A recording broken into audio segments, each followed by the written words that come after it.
नमस्कार मित्रांनो, कसे आहात तुम्ही? मजेत ना? आजच्या व्हिडिओमध्ये तुमच्या सर्वांचं स्वागत आहे. गेल्या 2-3 आठवड्या अगोदर आपल्या चॅनलवरती जे व्हिडिओज टाकले होते, त्या व्हिडिओजमध्ये बर्फ खूप पडलेला दिसत होता तुमच्या सगळ्यांना. आणि तो इतक्या जास्त प्रमाणामध्ये पडलेला बर्फ पाहून काही जणांच्या मनामध्ये प्रश्न आले होते की हा बर्फ वितळल्याच्या नंतर अचानक मग खूप जास्त पाणी येतं का सिटीमध्ये, किंवा नदीला जास्त पाणी येतं का? चला तर मग या व्हिडिओमध्ये आपण पाहूया की नदीच्या पाण्यामध्ये किती जास्त वाढ झालेली आहे.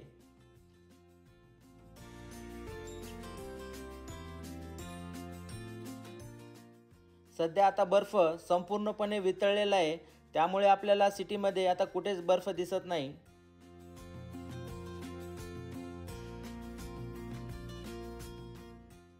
आम्ही सध्या कॅनडाच्या केम्ब्रिज सिटीमध्ये राहतो आणि या शहराच्या मध्यभागामधनं ग्रँड रिव्हर नावाची नदी जाते.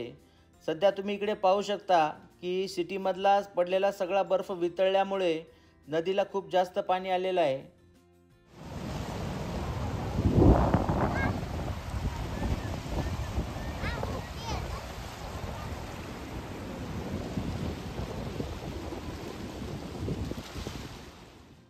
जेव्हा बर्फाचं पूर्णपणे पाणी होऊन नदीला जातं, त्यावेळेस साहजिकच आहे की नदीचं पाणी हे ऑटोमॅटिकली वाढणारच आणि काही ठिकाणी पूर परिस्थितीसुद्धा निर्माण होऊ शकते.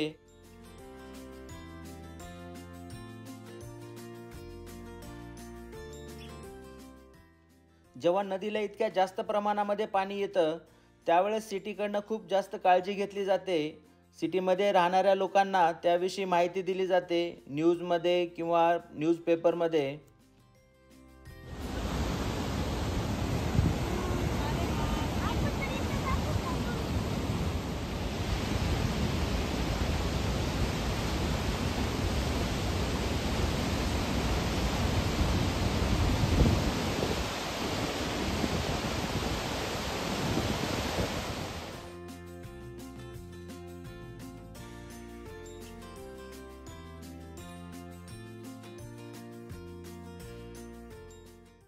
अशा परिस्थितीमध्ये नदीपात्राच्या जास्त जवळ जाणं हे खूप धोक्याचं असतं.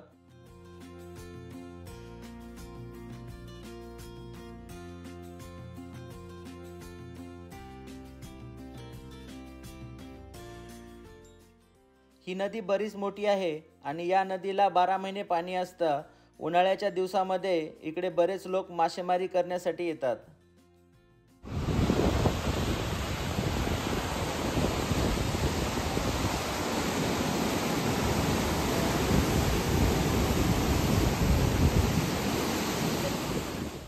नदीचं पाणी पाहिल्याच्या नंतर डाऊनटाऊन एरियामध्ये आम्ही थोडंसं वॉकिंगसाठी निघालोत.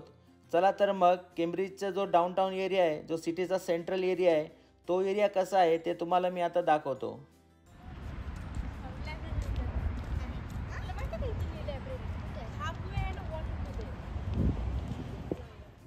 मित्रांनो, केम्ब्रिज ही एक छोटीशी मीडियम साईज सिटी आहे. या शहराची लोकसंख्या जवळपास 1.5 लाख आहे आणि हे शहर टोरंटोपासनं जवळपास 80 किलोमीटर अंतरावरती आहे.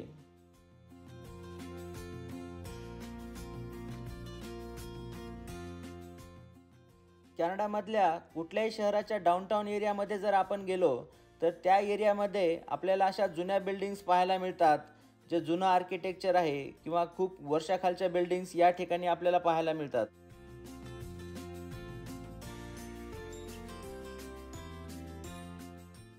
केम्ब्रिजच्या डाऊनटाऊन एरियामध्ये सुद्धा आपल्याला 100-150 वर्ष जुन्या अशा बिल्डिंग्स पाहायला मिळतात.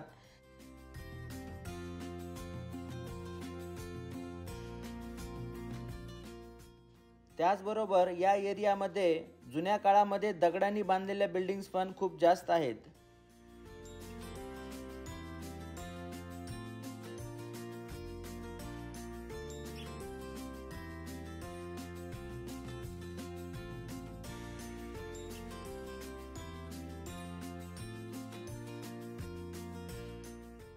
या एरियामध्ये 100-150 वर्षाखाली दगडांनी बांधलेले असे चर्च पण आपल्याला इकडे पाहायला मिळतात.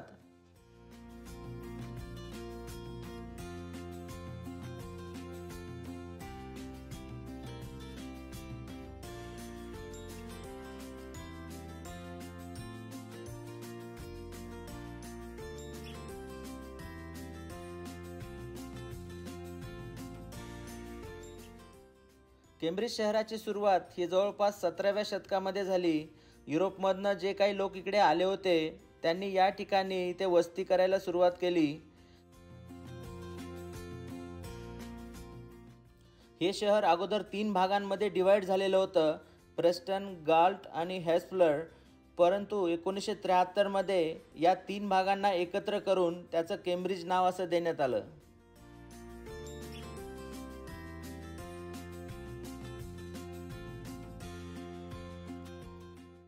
या शहराच्या मध्यभागामध्ये 1931 मध्ये बांधलेला हा पूल आहे.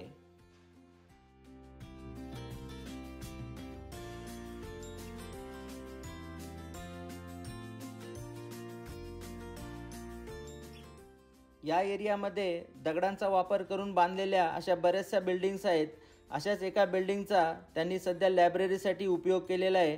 चला तर मग आतमध्ये जाऊया आणि ही लायब्ररी कशी आहे ती पाहूया आपण.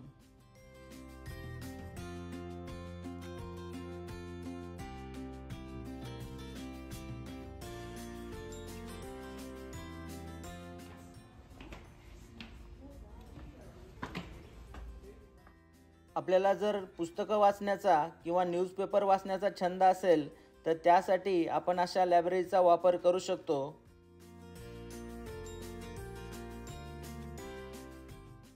कॉलेज किंवा युनिव्हर्सिटीचे जे विद्यार्थी आहेत त्यांच्यासाठी लायब्ररीमध्ये रीडिंग रूम्स बनवलेले असतात. तर अशा लायब्ररीमध्ये येऊन विद्यार्थी शांतपणे अभ्यास करू शकतात. इकडे लायब्ररीमध्ये इंटरनेट आणि कम्प्युटर्स हे आपल्याला फ्रीमध्ये वापरायला मिळतात.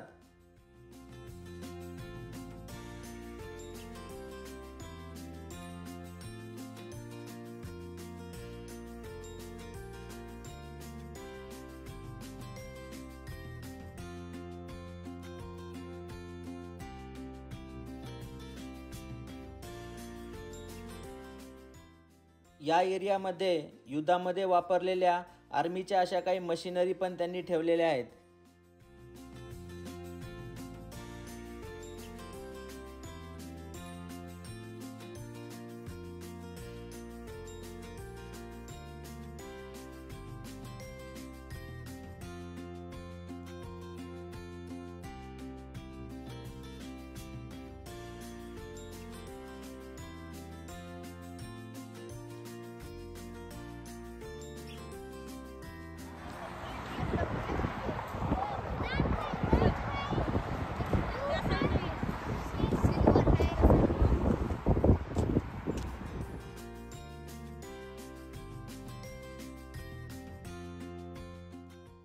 आता सायंकाळचे जवळपास 5:45 वाजत आलेले आहेत आणि या वेळेस इव्हिनिंग वॉकसाठी हा परफेक्ट टाईम असतो.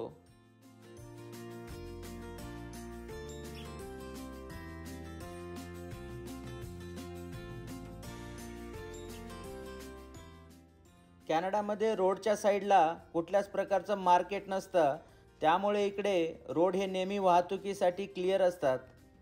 आपल्याला कुठल्याही प्रकारच्या वस्तू घ्यायच्या असतील किंवा काही सामान घ्यायचं असेल तर त्यासाठी आपल्याला दुकानामध्येच जावं लागतं.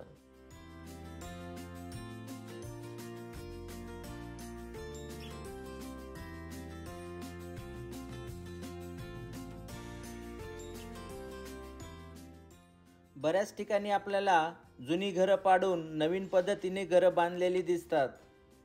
इकडे अशा प्रकारच्या घरांना बांधण्यासाठी जवळपास 90% पेक्षा जास्त हे लाकडाचा वापर केला जातो. बाहेरून दिसायला मात्र ही घरं आपल्या नॉर्मल घरांसारखीच आपल्याला वाटतात.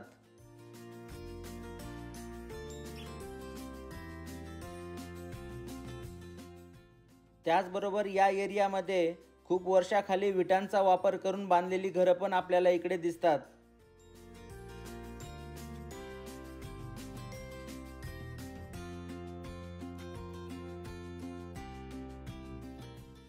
अशा प्रकारे केम्ब्रिजचा हा डाउनटाउन एरिया मी तुम्हाला दाखवला. चला तर मग आता आपण घरी जाऊया.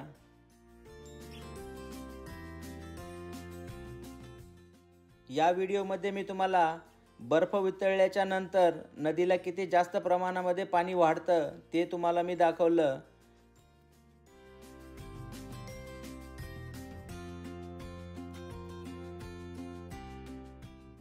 मला काल एक जणांचे कॉमेंट आले होते त्यांनी म्हटलं होतं की दादा आम्ही कॅनडाला तर येऊ शकत नाही, परंतु तुमच्या व्हिडिओमुळे आम्हाला कॅनडा पूर्ण पाहायला मिळतो, याचा आम्हाला खूप आनंद होतो. मी बनवलेले व्हिडिओज तुम्हाला आवडतात. या व्हिडिओमधनं तुम्हाला नवीन गोष्टी शिकायला मिळतात, नवीन ठिकाण तुम्हाला पाहायला मिळतात. या गोष्टीचा मला खरंच खूप आनंद होतो. चला तर मित्रांनो, मग आशा करतो की हा व्हिडिओ तुम्हाला आवडला असेल. व्हिडिओ जर आवडला तर लाईक, शेअर आणि सबस्क्राईब करा. तुम्ही जर आपल्या चॅनलला नवीन असाल तर अगोदरचे व्हिडिओज नक्की पहा. त्यामध्ये तुम्हाला आणखीन काही इंटरेस्टिंग गोष्टी पाहायला आणि शिकायला मिळतील.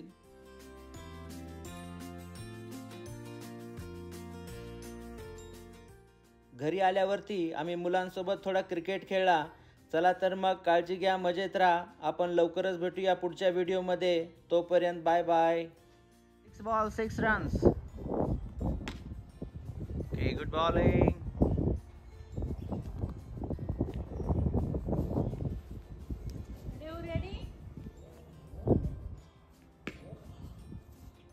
Woo! 6. It's out of the stadium.